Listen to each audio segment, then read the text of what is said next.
वर्ध्यामध्ये अफ्रो संघटनेच्या वतीनं महात्मा गांधी पुतळ्याजवळ धरणे आंदोलन करून विविध प्रलंबित मागण्यांकडे शासनाचं लक्ष वेधण्यात आलंय। सेवा संरक्षित अधिकारी कर्मचाऱ्यांना आश्वासित प्रगती योजना 10, 20 आणि 30 आणि अनुकंपाचा लाभ देणं तसंच मयत कर्मचाऱ्यांच्या कुटुंबांना कुटुंब निवृत्ती वेतन मिळावं ह्या मागण्या यावेळी करण्यात आल्या आहेत। याशिवाय सामान्य प्रशासन विभागाचे 18 सप्टेंबर 2025 परिपत्रक रद्द करण्याची सुद्धा मागणी आंदोलनकर्त्यांनी केली आहे।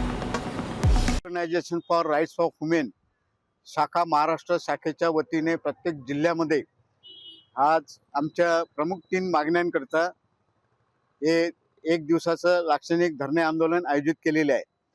त्या अनुषंगाने वर्धा जिल्ह्यामध्ये सुद्धा हे नियोजन आयोजित आहे।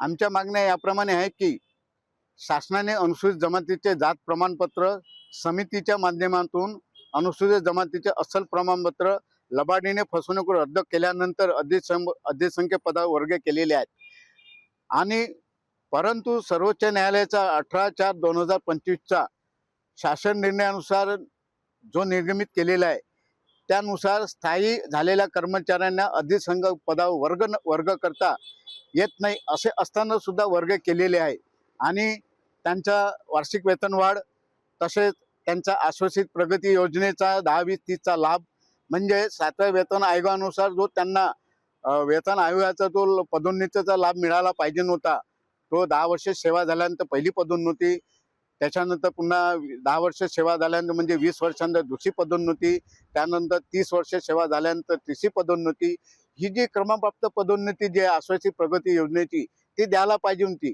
परंतु ते न दिल्यामुळे आमच्या अधिकारी कर्मचाऱ्यांमध्ये एक संभ्रम झाला आहे। शासन आपल्याला मागण्या जिथपर्यंत मंजूर करत नाही तिथपर्यंत आमचा जो लढा आहे तो लढा शासन स्तरावर आम्ही हा मागण्याकरता लढा देणारच आहोत आणि पुढे सुद्धा असा चालू राहील ही आमची प्रमुख मागणी आहे।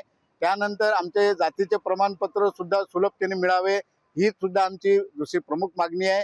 त्यानंतर 18 सप्टेंबर 2025 जे परिपत्रक आहे ते परिपत्रक कायमस्वरूपी रद्द करण्यात यावी आमची तिसरी मागणी आहे आणि ह्या अशा व अन्य मागण्यांकरता आम्ही इथे धरणे आंदोलनात बसलो आहे आणि मी वर्धा जिल्हा अप्रो शाखेचे जिल्हाध्यक्ष अशोक हेळव या नात्याने संपूर्ण आमच्या अधिकारी कर्मचाऱ्यांना न्याय मागण्याकरता आम्ही सदोदित आणि कायमस्वरूपी लढा देणार आहोत ही विनंती। जय हिंद, जय भारत।